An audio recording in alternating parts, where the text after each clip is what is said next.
The Xelian civilization prided itself on being the most advanced in the known universe. Their crystalline bodies, shimmering with internal bioluminescence, floated effortlessly through the pristine, cloud-suspended cities of their homeworld. They had mastered quantum mechanics before most species had even grasped basic arithmetic. Their technology was so advanced that they considered faster-than-light travel as mundane as learning to tie shoelaces. Yet, for all their superiority and achievements, there was one universal law that even the mighty Xelian followed without question. Don't wake the humans. It wasn't that humans were particularly scary, at least not at first glance. They were rather unimpressive biological entities who had barely managed interstellar travel before their great hibernation. The stories said they had collectively decided to enter cryosleep during their Third World War, when their planet's resources were nearly depleted. Entire colonies of humans now floated through space in massive ships, sleeping away the centuries while their automated systems kept them alive. No one really knew why the rule existed. It had been passed down through generations, translated into thousands of languages, and enforced by every spacefaring civilization. The galactic archives contained countless warnings, all saying the same thing: let them sleep. Chief Science Officer Zadithi brushed his crystalline appendages against the control panel of his research vessel, bringing up the holographic display of the latest human colony ship they'd discovered. His crew maintained a respectful distance, as per protocol. The ship was ancient by their standards, practically an antique, yet something about it made his crystals vibrate with unease. Fascinating creatures, he mused aloud, his voice resonating through his crystalline form. They look so peaceful when they sleep. Hard to believe they're the reason for our most sacred rule. If only he knew how right he was to be nervous. The probe incident. It was supposed to be a routine scan. That's what Zith would later tell the emergency council, his crystalline form dimmed with shame. Just a standard analysis of the human ship's outer hull. Nothing invasive, nothing dangerous. But his junior researcher Zix had other ideas. Fresh out of the Galactic Academy with top honors and enough confidence to fill a solar system, Zix had been fascinated by human biology since their first encounter with the colony ship. Their scans had revealed something peculiar about the cryogenic systems, an efficiency that defied their advanced understanding of thermodynamics. Just a small probe, Zix had insisted, their crystalline structure vibrating with excitement. "We won't even touch the humans! Think of the scientific implications!" Zeth should have known better. The moment they activated the probe, something changed. The ancient human ship, which had been dormant for centuries, suddenly hummed to life.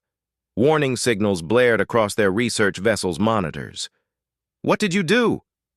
Zithi's voice crackled with panic, his usually melodious tones shattering into discordant frequencies. "Nothing. I might have—" Zix stammered, their form losing its luster and turning nearly transparent with fear.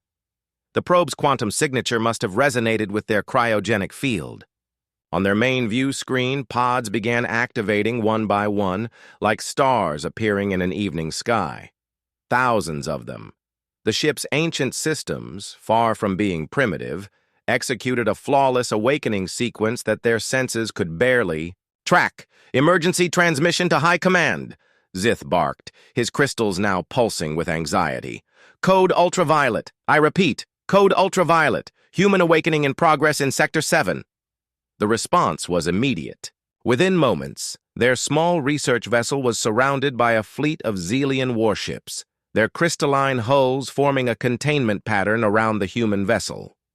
The High Commander herself appeared on their screen, her ancient form a deep purple with rage.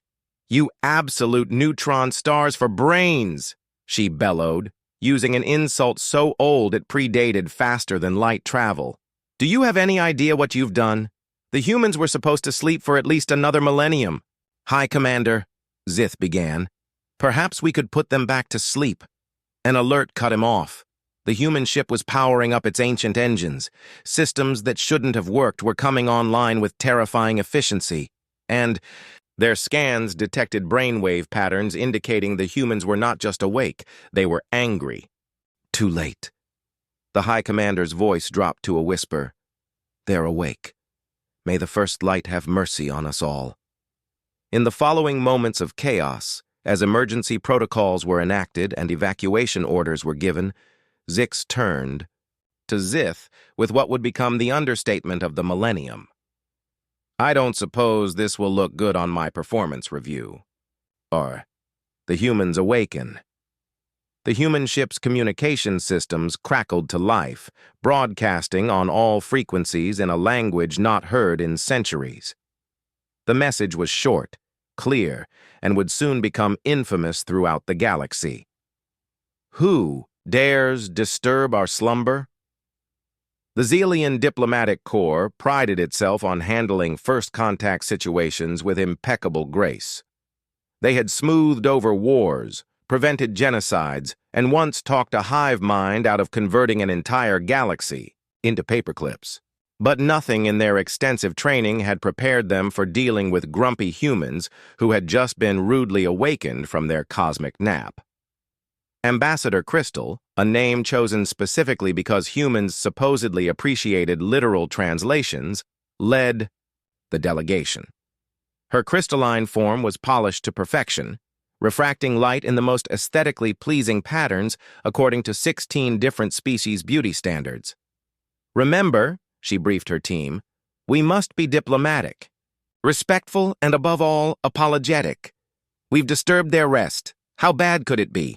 The answer, as it turned out, was very bad indeed. The human ship had allowed them to dock, which the diplomatic team took as a positive sign. They really shouldn't have.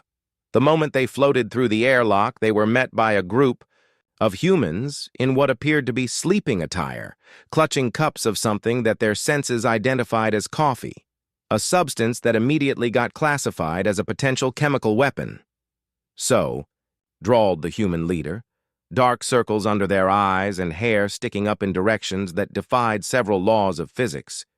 You're the ones who thought it would be fun to wake up several million humans before their alarm went off?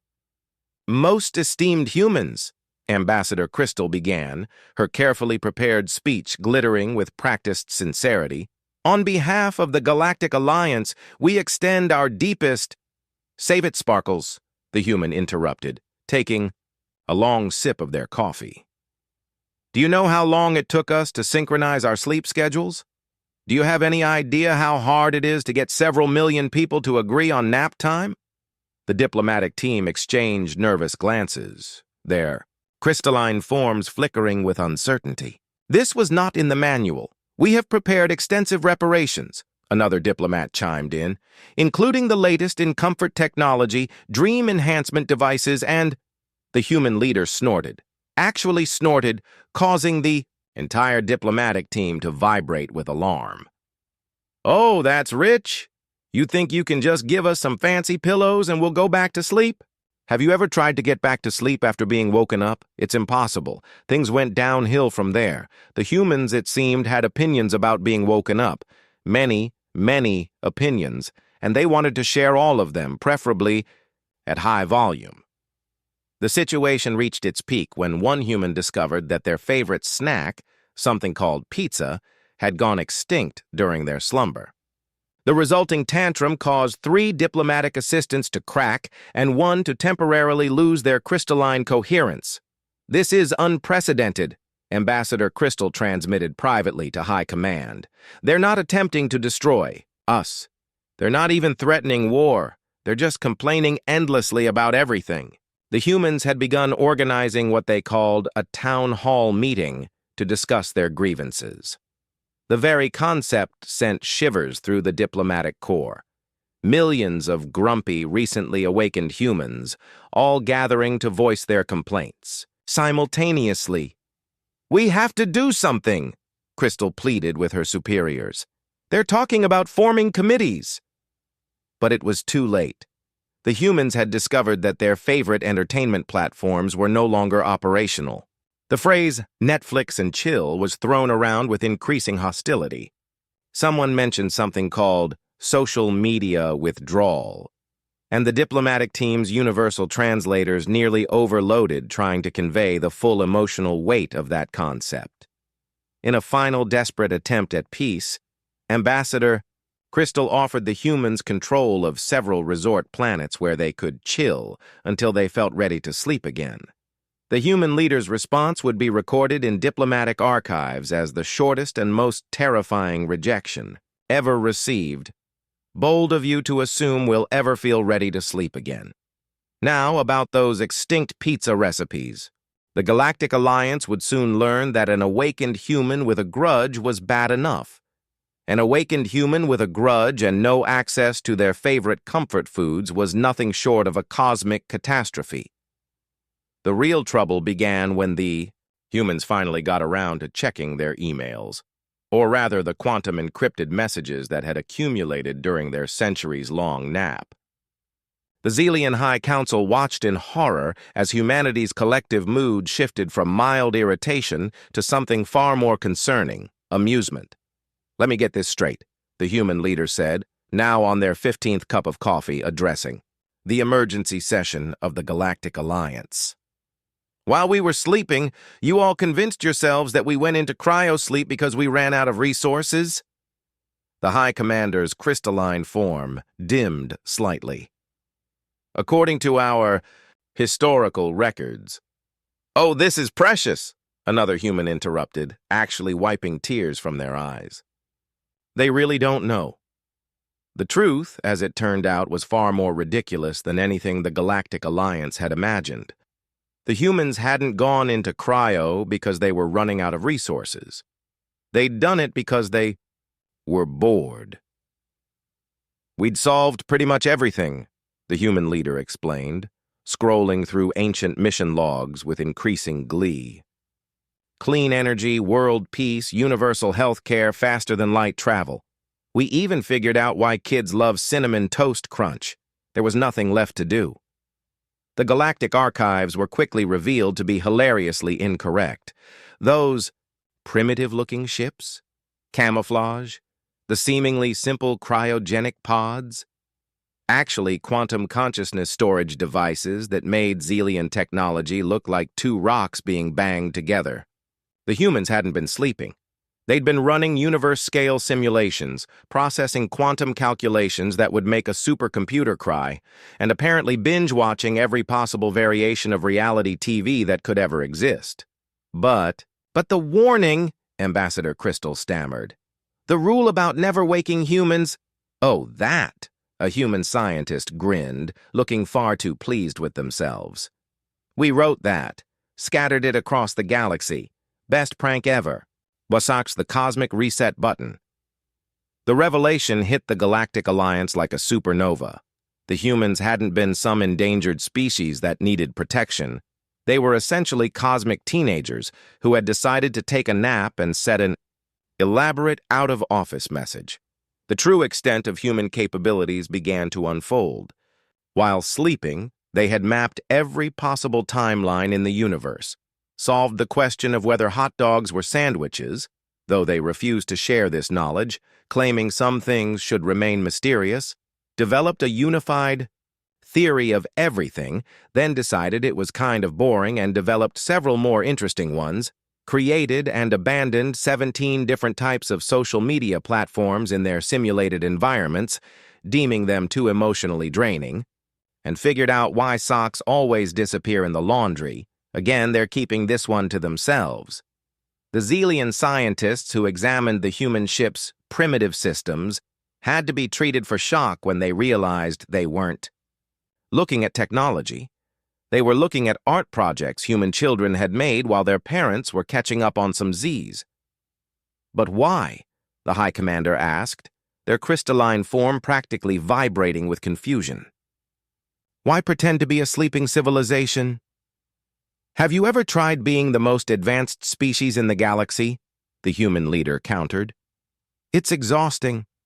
Everyone always coming to you with their problems, asking for technology, wanting you to solve their existential crises. We just wanted a break." The final blow to the Galactic Alliance's collective ego came when they discovered that humans had actually achieved their advanced state of development before most other species had invented the wheel. They'd just been watching everyone else develop, occasionally leaving helpful anonymous tips like, "Have you tried pointing the rocket the other way?" Or, "Maybe don't mix those chemicals." Think of it like a cosmic gap year, one human explained to the increasingly distressed council. Except instead of backpacking across Europe, we decided to take a few centuries off and let everyone else have a go at running things. The High Commander's final report to the Galactic Alliance summed up the situation perfectly. We have not been protecting a sleeping primitive species. We have been unknowingly participating in the universe's longest-running social experiment. And now the experimenters are awake, caffeinated, and expressing interest in what they call catching up on current events. May whatever gods you believe in have mercy on us all. In the archives of the Xelian Science Academy, Zix's infamous probe incident would be reclassified from greatest scientific catastrophe to most successful wake-up call in history, though no one was quite sure whether that was an improvement.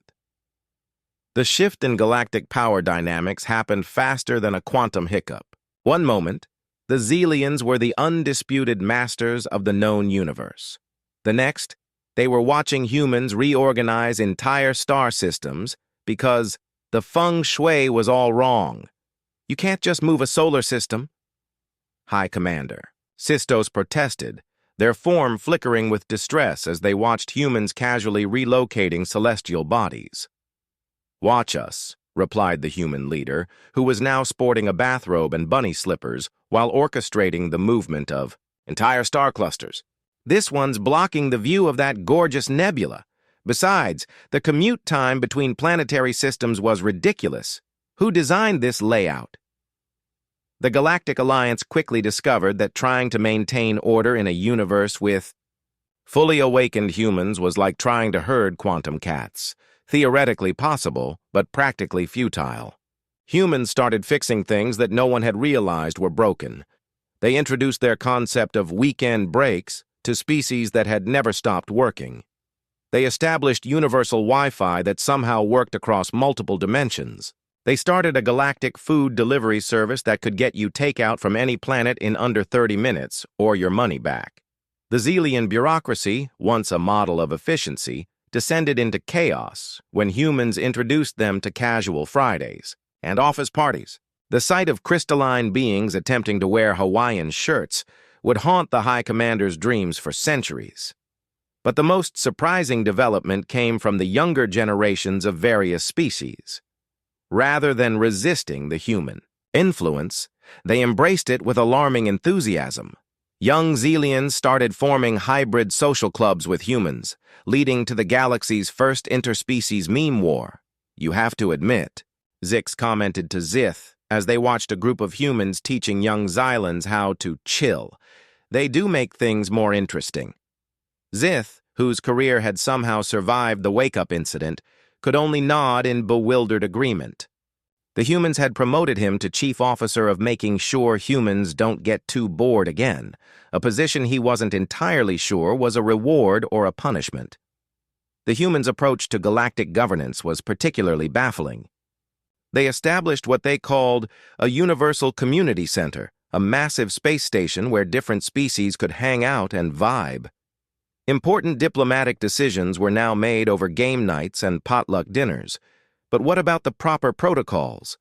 Ambassador Crystal had asked, watching in horror as humans settled a centuries-old territorial dispute with an interplanetary karaoke competition. "Protocols are just suggestions with fancy hats," the human mediator responded before announcing. The next song, "Universal Wind" by Darrow Sandstorm, a hit from their sleep playlist. Even the dreaded void crawlers, a species everyone had been terrified of for millennia, turned out to be quite amiable after humans introduced them to hot chocolate and bubble wrap. "We're not evil," their hive mind explained. "We were just really stressed out."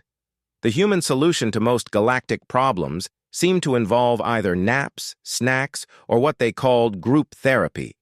Surprisingly, it worked better than any previous system of governance. They established the Galactic Chill Zone Treaty, which included such revolutionary clauses as mandatory vacation days and the right to Netflix and actually chill. Any species caught working too hard was subject to immediate intervention by the newly formed Department of Taking It Easy.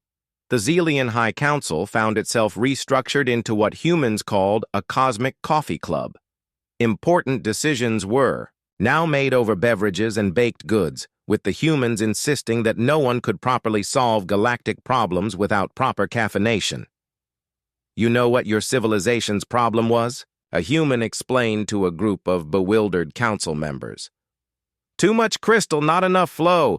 You need to learn to go with the gravitational waves, dudes. Perhaps the most stunning development was the formation of the Interspecies Relaxation Coalition.